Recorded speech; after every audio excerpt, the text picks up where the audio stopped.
కరుణా కటాక్షములను నీకు కిరీటముగా ఉంచుచున్నాడు. కీర్తనల గ్రంథము 103:4. పరలోకమందున్న మా తండ్రి, నీ నామము పరిశుద్ధపరచబడును గాక. నీ రాజ్యము వచ్చును గాక. నీ చిత్తం పరలోకమందు నెరవేర్చున్నట్లు భూమి యందు నెరవేరును గాక. మా అనుదిన ఆహారం నేడు మాకు దయచేయము.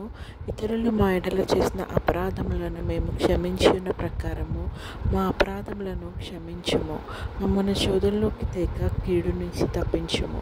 ఎందుకనగా రాజ్యము, శక్తియు, మహిమ నిరంతరం నీవై ఉన్నాయి తండ్రి. ఆమేన్. యెహోవా నిన్ను ఆశీర్వదించి నిన్ను కాపాడునుగాక. యెహోవా నీకు తన సన్నిధిని ప్రకాశింపచేసి నిన్ను కరుణించునుగాక. యెహోవా నీ మీద తన సన్నిధి కాంతి ఉదయింపచేసి నీకు సమాధానం కలుగజేయునుగాక. ఆమేన్.